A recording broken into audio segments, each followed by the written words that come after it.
Udah lama kita nggak ngobrolin soal GPU. Hari ini kita meracau lagi soal GPU.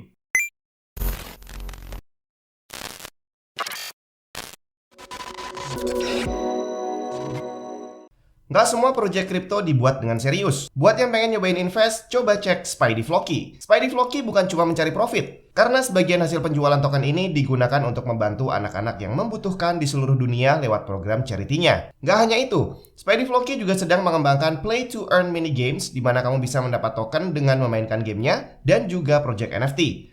Kamu juga bisa mendapatkan passive income hanya dengan menyimpan SpideyFloki di dalam wallet, dan reward berupa BUSD akan kamu terima otomatis setiap jamnya. Dia juga udah di-backup oleh beberapa atlet terkenal seperti Mascherano dan Forest Twins. Untuk informasi lebih lengkap soal SpideyFloki, langsung aja cek website resminya serta follow Twitter dan juga channel Telegramnya. Halo semua, Jun di mana? Udah fix nih ya, setahun lebih berarti harga GPU nggak pernah turun ke angka normal. Dan salah satu penyumbang terbesarnya udah sering kita bahas adalah miner. Nah, beberapa bulan lalu sempat ada berita bahwa China melarang semua bentuk kegiatan yang berhubungan dengan cryptocurrency, termasuk salah satunya adalah mining. Jadi semua miner di Cina diusir bre, dan akhirnya mereka cari tempat lain, pindah ke negara lain yang mau menampung. Salah satu negara yang mau menerima adalah Kazakhstan. Nah, di awal tahun ini muncul berita yang kurang mengenakan soal Kazakhstan. Mungkin kamu udah sering lihat di berita karena di sana terjadi kerusuhan yang semakin hari ternyata semakin meluas. Dari berita yang saya terima, awalnya sih nggak langsung tiba-tiba di seluruh negara kerusuhan. Diawali dari satu kota yang akhirnya menyebar kemana-mana. Kabarnya semua itu diawali oleh naiknya harga LPG. Jadi kalau di Kazakhstan itu ternyata udah banyak pengguna kendaraan bermotor yang beralih menggunakan LPG sebagai bahan bakar, bukan lagi pakai bensin karena harganya lebih murah. Tapi ternyata dengan peningkatan pemakaian, akhirnya pemerintahnya nggak sanggup untuk terus-terusan mensubsidi dan mereka memutuskan untuk menaikkan harga LPG 2 kali lipat.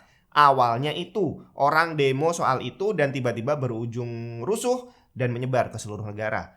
Terus apa hubungannya dengan GPU? Sebenarnya secara langsung sih nggak ada hubungannya. Tapi kalau secara nggak langsung, Kazakhstan itu adalah negara dengan jumlah miner terbesar kedua di dunia. Bahkan di bulan Agustus lalu, dia tercatat menyumbangkan 18% dari total hash rate Bitcoin Network. Nah, akibat kerusuhan ini, akhirnya listrik di Kazakhstan nyambung putus, termasuk salah satunya adalah koneksi internetnya. Jadi sekarang ini para miner di Kazakhstan tidak bisa beroperasi. Dan semakin kesini belum ada tanda-tanda bahwa kondisinya akan semakin membaik. Apakah hal ini akan membuat harga GPU turun? Kita nggak tahu. Tapi yang pasti sampai saat ini total hash rate di Bitcoin Networknya lagi turun drastis, termasuk harga Bitcoin dan teman-teman juga lagi anjlok. Saya nggak bilang bahwa harganya akan semakin turun, tapi saat ini kondisinya nggak setinggi sebelumnya. Tapi hal ini juga belum cukup untuk membuat kita bisa lega bahwa harga GPU akan semakin turun, karena kita tahu bahwa harga turun ke 600 jutaan di Bitcoin itu kemarin udah biasa, habis itu naik lagi. Jadi yang kita butuhkan adalah harganya turun, bukan di angka ini. Di video sebelumnya saya udah bahas, untuk bisa memaksa GPU turun ke harga normal, kita butuh Bitcoin ada di angka 400 jutaan dan bertahan di sana selama beberapa bulan. Nggak usah berdoa yang terlalu jelek. Kamu doain Bitcoin hilang pun juga percuma. Karena apa? Walaupun nggak ada cryptocurrency, GPU nggak bakal gratis. Jadi yang kita butuhkan hanya Bitcoin berada di angka 400 jutaan dan bertahan lumayan lama. Oke, sekarang masuk ke inti beritanya. Bulan ini kabarnya bakal ada beberapa GPU baru yang dirilis. Salah satunya adalah RTX 3090 Ti. Nggak tahu nih ini resminya bakal kapan.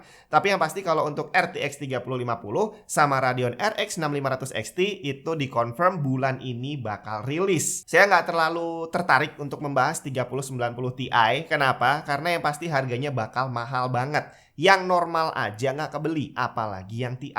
Performance memang nggak usah ditanya. Dia udah mentargetkan bukan cuma 4K tapi 8K. Cuma siapa yang main 8K? Secara sampai hari ini aja, menurut hasil hardware surveinya Steam bulan Desember lalu, lebih dari 67% gamer masih menggunakan monitor 1080p. Artinya, banyak dari gamer yang masih menggunakan GPU kelas menengah ke bawah. Ditambah lagi, Nvidia kayaknya meninggalkan kita gamer dengan budget pas-pasan. Yang dirilis GPU mahal semua bre, 3070 Ti, 3080 Ti, sekarang 3090 Ti. Di bawah 3060 mana? Belum ada. Baru kedengaran ini, RTX 3050. Rencananya tanggal 19 Januari, RX 6500 XT bakal dirilis dengan harga di bawah $200. Harga resmi $199. Kemudian disusul tanggal 27 Januari, RTX 3050 rilis dengan harga resmi start from $249. Nah, kira-kira gimana performance-nya dan apakah bisa sampai ke tangan kita dengan harga yang lumayan waras? Secara spek saya nggak bakal bahas secara detail, kamu googling aja sendiri. Tapi yang pasti RTX 3050 dan RX 6500 XT ini diarahkan untuk 1080p gaming. Dan yang pasti mereka udah support ray tracing. Cuma apakah bakal efektif? Secara kalau di RTX 2000 kemarin, yang bisa support ray tracing paling rendah adalah RTX 2060. Dan kenapa begitu? Karena di bawah itu kalau RTX-nya on, nggak bakal kuat jalanin gamenya. Tapi untungnya RTX 3050 nanti udah support DLSS 2.0. Artinya dia akan bisa mendongkrak FPS dengan lumayan signifikan. Jadi walaupun secara angka kurang lebih performance-nya akan sama dengan RTX 2060, tapi dengan diaktifkannya DLSS 2.0, maka performance dengan ray tracing-nya akan semakin baik. Bagaimana dengan RX 6500 XT? Sama juga bre, dia juga udah support ray tracing dan udah bisa FSR juga. Jadi di saat nanti ray tracingnya on, FSR-nya on, FPS-nya diharapkan juga akan lumayan tinggi. Nah, sekarang bagaimana performance keduanya dibandingkan GPU versi lama? Tadi udah dibilang bahwa RTX 3050 kurang lebih kira-kira bakal sama seperti RTX 2060, tapi bakal sedikit lebih bagus karena adanya DLSS 2.0.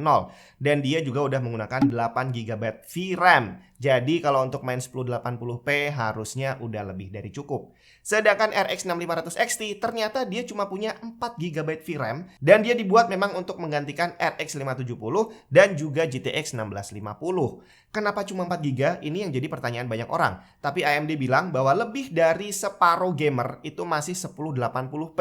Artinya 4GB aja udah lebih dari cukup. Dan performance 6500 XT ini diperkirakan ada di kisaran 30-60% lebih kencang dibandingkan RX 570 4GB dan juga GTX 1650. Ditambah lagi udah ada support ray tracing dan juga FSR. Nah, sekarang soal harga. RTX 3050 harusnya secara resmi harganya ada di kisaran 3,6 jutaan. Sedangkan 6500 XT ada di angka 3 jutaan. Kira-kira bakal nyampe ke tangan kita di kisaran harga berapa nih ya? Kita kembali lagi ke video saya sebelumnya bahwa harga GPU sekarang ini bukan dipengaruhi oleh gaming performance tapi dipengaruhi sepenuhnya oleh mining performance. Nah, untuk RTX 3050 dia punya 8GB VRAM. Artinya dia sudah lebih dari cukup untuk bisa digunakan mining. Dan melihat track record GPU rilisan Nvidia sebelumnya, ternyata semuanya bagus dipakai buat mining. Jadi nggak ada alasan RTX 3050 ini nggak bisa dipakai mining.